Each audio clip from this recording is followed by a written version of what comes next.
Hey there, Social Blade fans. Dave here. Yet again, we're back for another live stream, which is not recorded live today due to multiple technical issues. Thank you, Google. But today I have my guest here, originally planned, DibJib, aka DibJib. You can Hello. find his YouTube channel. Just search DjWatchNPlay. And we also have Kyle here. We found him just minutes ago. He's never talked to us before, and Hello. so it'd be interesting. So I'm going to give a few minutes for you guys to sort of introduce yourself and tell the audience what you do. And I'm trying to live switch cameras at the same time. Oh my goodness, this would be fun.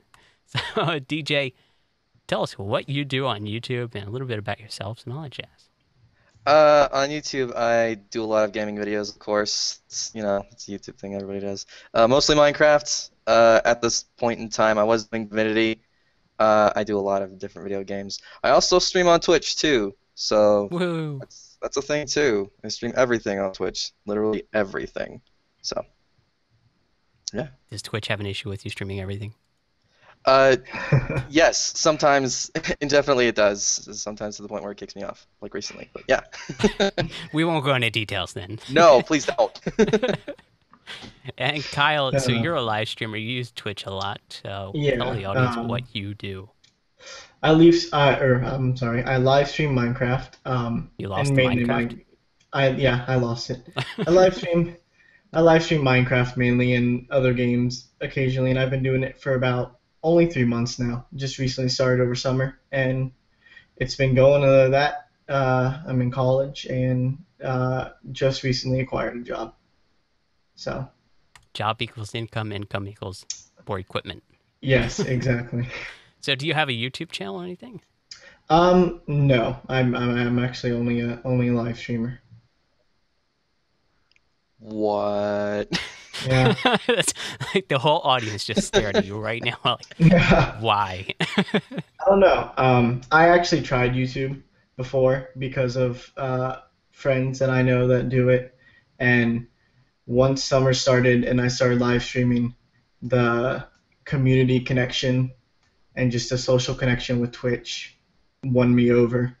Where no matter how big you are, you don't really have much of a social connection through YouTube comments because it's not live. So Yeah, the you get live the part really live sort got of me. aspect, but there's like a minute delay before you see the comment and you say something, Yes, so yeah, it's kind of that hard that to can predict. that can be a little bit of a pain, but Yeah. DJ, have you done any live streaming in the past through YouTube? through YouTube? No. YouTube, I've always had issues streaming too. A lot of the I've times, it's just never setting it had, up as a pain to I begin can with. honestly say I never had an issue with Google and YouTube live streams. This is totally why we're not recording post-production style right now. I mean, you said it, not me. So Yeah. I mean, Yeah. yeah. Yeah. So since we sort of just put this whole group together minutes ago and reworked our whole schedule, I sort of play on the side of what we planned show schedule-wise with DibJib here. And we're going to sort of, I don't know, go down a rundown. And we could talk about the basics of SEO and advertising your channel or just your content in general. So who wants to start with your thoughts on that? DibJib, I'll let you go first on this one, buddy. Okay, okay. Uh, advertising wise, I think it just depends on what you're doing on your channel. I mean, if you can find a forum to advertise on in that case, Yeah, I post always on a go on my forum. forums and I create 50 accounts and I spam them saying, look at my channel. It is the best channel ever out there. You definitely have to subscribe. And it Is never it? works, but Yeah. So to say, have you actually done that? Oh, so it doesn't work? Oh, dang. Well, there went that idea. no, we do not recommend people do that. Mm. But yeah, I mean, as long as you can find a kind of community, I mean, you can even go on Reddit, for Yeah. example, and just kind of post some of the stuff you can do on there. I know I've done that a couple times, going on a forum for Minecraft, the Tekkit forum, just posting, hey, I'm doing a Let's Play of this game, come watch, or something. And I mean, it's just finding that community you're involved with and trying to get your name out there. Yeah, that's the key, I think, is definitely getting your name out there. Don't just be like, hey, this is awesome, check it out. Because Yeah. most people are going to look over something like that. Whereas if you constantly come back to one place, be it a forum, for instance, and you answer questions that people have and help them out, they're more likely to check you out when you're doing an event or something. Mhm. So definitely be a regular in communities. I do this all the time on technical-based forums for production and such. And so RC is one of my main hobbies. So I'm always on rcgroups.com and other places where people discuss this type of topic all day. And so if I had something like a YouTube channel, which I recently launched or relaunched, they definitely check it out. So Kyle, do you have any thoughts on something along these lines? There are always good times and bad times, and when you should try to advertise your channel and in different ways. I'm very big into, if you get into a community and you get to know people, and a time comes up to where maybe if you, say, well, I actually do this, or I record this, or I live stream this, that's a good time. But Yeah. I mean, there are, and I've seen different Twitter accounts and stuff like that where if you actually tweet at them saying, here's my newest video, or here's my gaming channel, or here's my live stream, they'll retweet it and stuff like that. So there are, specific times and specific places where you can just go in and throw out your channel. But other times you want to work on getting into the community first and being more of a regular before you start, using it Spamming. to an advantage. Yeah. Check this out. You must watch it. You mean I shouldn't post under the comments of another video to go check out my channel? No, not ideally. No. It might I mean, work, it's but it's not ideal. Sometimes it works. it works. It works sometimes, but Sometimes. It also annoys a lot of people, so Yeah. Mhm. You usually get a lot of people yelling at you for it. yeah. And in fact, that actually goes into something we talked about, and you guys could check this out at the Social Blade blog at socialblade.com/blog, where what really importantly helps you on YouTube specifically, at least, is not how many views you get, not how many likes you get, but it's audience retention. So if you even get like 500 people to watch your video for a few seconds, that's not going to help you nearly as much as 25 people watching fully through. So check out some of the tips that we posted at the Social Blade blog. I'll include the link in the description below for those that want to look into that. Shall we move on to networks and all this? Because I think it's sort of something that's really focused on YouTube's end, but you probably still get messages about this in your inbox wherever you are, people wanting to sort of work with you and offer you a different percentage, a cut, saying, hey, you're going to get more money if you work with me or this company. What do you guys think about that? No thoughts, okay. No. Nothing. No. Networks are very nice and they can be used, very successfully. But I mean, I did YouTube for a little bit, for a few months, and I was only, I was still under the 1K subs, and I was getting, invites from, or messages from different networks, asking to join them. Yes, And your content is awesome. We love it. We haven't those watched are the any of it, ones but we that I- think you would be awesome in our network. Exactly. Those are the ones I tend to stay away from because personally I know that I had only been doing it for a very short amount of time, so these people were going for everybody they possibly could get. Yeah. So, I mean, there are obviously notable networks that you can apply to, and that don't really go around trying to acquire every single YouTuber and streamer out there. Definitely agree with that. I constantly get just bombarded with people saying, your content is great. You should try looking to this network, and here's a referral link. I'm like, just go away. I've been in a network in the past. I thought it was okay, but it didn't help me. Yeah, again, it didn't hurt me. So, I mean, I don't see any point to be in a 1 or 2 year contract with a company that takes a percentage of money that really isn't helping me at all. So, I don't have any benefit on it. What do you think, DJ? Actually, going back to applying to different networks, I actually went through Social Blade to get to Maker. So I'm with RPM currently, which Which is is rebranded as Maker Gen. yeah. So so that's the thing. That's how I got involved with Social Blade and getting involved with the networks. I mean, They have their own forums that you can, chat with other people with. I mean, not that anybody really goes there too often, from what I've seen, Mm. but I mean, it's there if you want to use it. But at the same time, yeah, I kind of agree. It doesn't really help you, because I mean, at the end of the day, you're the one providing the content. It's mainly going to be your role to actually put that content up, see if you can make any difference, chat to your community, see if maybe they can help you.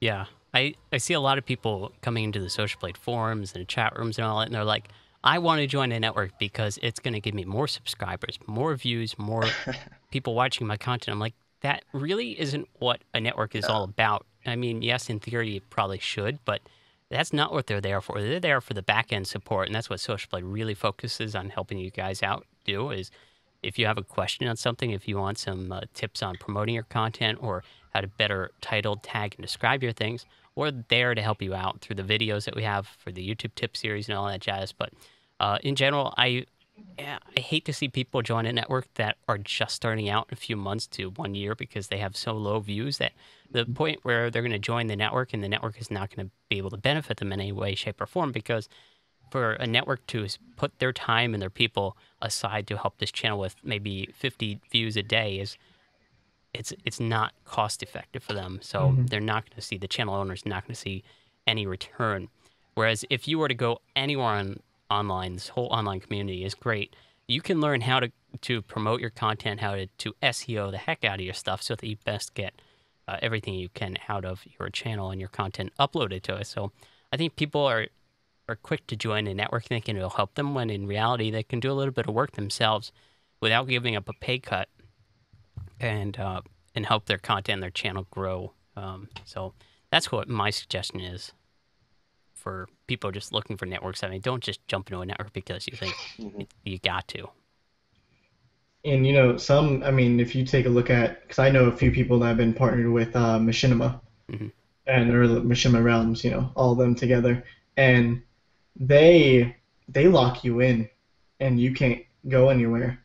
They One of my YouTuber friends, he because when you're starting up and you're getting to the few thousand subscribers, and it's very tempting for Machinima to say, because you can get big through Machinima. Machinima's got a name, but I know someone that he got to the point where he thought he could move on from Machinima and go on to somewhere bigger, and they would not let him leave through a contract. He was stuck with Machinima. Yeah, So definitely, guys, if you're going to join a network, there's almost always a contract. If you don't understand something on that contract, have a lawyer or somebody that knows the legal advice really well go over that before you sign it because you could be agreeing to sign a 2-year contract that locks you in so you can't do anything else or maybe something worse. I mean, I know a contract out there, I won't name names, that if you are within this contract and you touch any of your monetization settings, which is easy to do because it's right under your edit video tab, if you touch any of those, you're in violation of contract and you risk being kicked out of the network or press charges against you. It's like that is pretty serious. Yeah. yeah. I don't know how I feel about that, but that's it's a bit much. Shall we go on to a subject of issues with live streaming? Have you guys had issues with live streaming before? I know I have. That's why we're doing this right here. No issues at all. Look. Okay, just we try. I mean, live streaming just recently. Before we got on here, I was talking to Comcast because, of course, that's one of the biggest issues, the ISP. If you're not getting the right signal, you're not gonna really be able to stream, and that's exactly what happened to me the other night. Yeah. My upload I it's talked to gone. you via Skype yesterday, and your connection was rock solid. I gave you the thumbs up. Your video was clear as hell. And today it's jittery.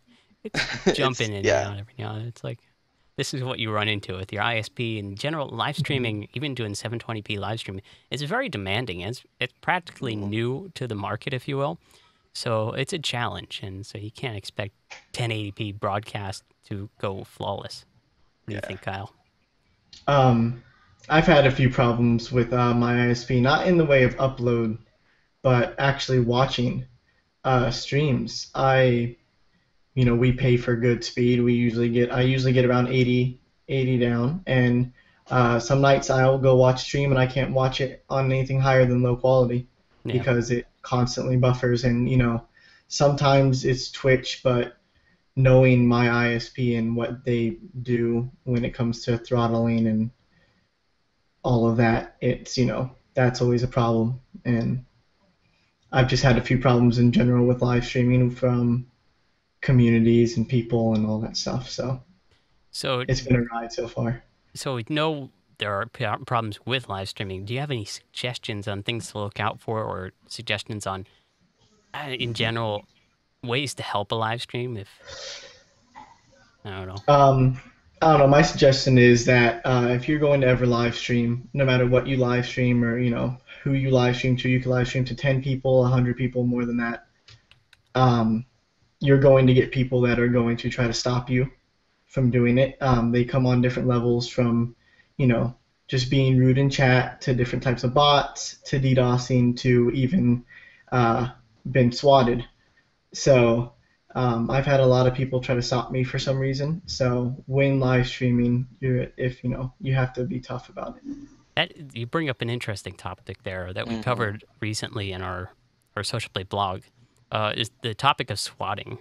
Can you explain, Kyle, a little bit about this and give a little insight for somebody that hasn't heard about this before? Well, swatting, I mean, the best definition would be it's a newer-ish. It's getting very popular way to troll streamers, and you find their location and anonymously call into the police of that area and say, something really bad is going on in the house. In my example, or when it happened to me, they called and said someone in my family had killed everyone in the house. And that, even if the police think it might be fake, it's their job to immediately assume it's not. Yeah, and they have to respond. They get as many people as they can to come to your house and usually SWAT you. If it's a bigger deal, I've known other streamers that actually have had SWAT teams show up and bust in the house. Mine was a little bit smaller. It was just about half the police force, no actual SWAT teams. But it's very illegal, and it should not be done, and it's just now becoming a very popular thing. Yeah, and I got to say, it's definitely dangerous because mostly SWAT teams, they don't come in with a BB gun or something that's going to hurt your arm. I mean, they're coming in with live ammunition or something that's really going to put you in a spot of danger. And if something happens or somebody's trigger happy for that session, I mean, you're in the position of death. And so not only is it a danger to the person that's being called on to be the position of this, but also, as you say, it's very illegal to actually call in something like this because you're wasting police force times. And you guys could check out the detail on our blog, but there's definitely a range of fines that could be posted for someone that calls in the SWAT team illegally, as well as a range of how many years that you could serve in prison for doing something like this. So definitely not something that you want to do. And we just wanted to sort of put light on the subject and do check out the Social Play blog on details on this, because it is something that I feel should be put out there in the news to let people know this is happening and what could possibly go wrong and why you wouldn't want to do this. So, and obviously it can now happen to anybody, no matter what size you are. It just depends on, who they want to mess with that night. Yeah, and it comes down to, let's sort of touch on some of the ways that people would actually find your real name, a brief location of where you are. If you guys have your real name, like if you're using Google Plus from the past where they required real names, it's not that hard to look up somebody and be like, oh, this is their full name. Here's they do a who is search and find their IP address for a website or whatever. They can find their brief location if you don't have WhatsApp security for encrypted information there. So definitely look into something like that on how to protect yourself. You can usually do a WhatsApp hidden information if your domain is registered through hover.com. Generally, they put that on or make it easy enough to turn that on. So stuff like that. Don't put out a lot of information about yourself and who you really are and where you're located, because that only makes it harder or easier for people to find out your location and do something like this. So definitely something to consider. Do we have anything else to talk about? I feel like we've talked about a lot. I've run down a list of what we were going to cover. We've got a hidden guest. He's in the shape of a lamp. I noticed that. I don't know if he wants to talk or not. He's not talking. No. No. No. I guess not. No. The lamp does not want to talk. No. It happens. Well, and that said, guys, we've been streaming for about, I want to say we've been streaming for 20 minutes. We haven't been streaming anywhere. We've been recording for 20 minutes. Thanks, Google. But that said, that's probably going to wrap up this episode of a non-live stream, non-live cast? A non-live cast? Non-live cast. Offline cast. A non-cast? Offline. Off-cast. We're doing off-cast. If you guys are interested in being on this show, links in the description below on how to apply to be part of the Social Play community, as well as on shows like this. And of course, all the information for the things that we have described in this episode will be in the description. So you can check out the Social Play blog, check your stats for all those sites that we track, you know, the YouTube, Twitch.tv, Instagram, and other than that, real fast, go down the line. DibJib, what's your channel name? My channel name, if you look me up on YouTube, you'll find me. If you Google search DibJib, it'll come up under YouTube as well. DjWatchNPlay is what it's under, but it'll say DibJib. And Kyle? Twitch.tv/KyleXY, the word Y, WHYY. And I'm Dave, the letter 1. Thank you guys for watching. We'll see you guys whenever we get on the air again, because this is so challenging.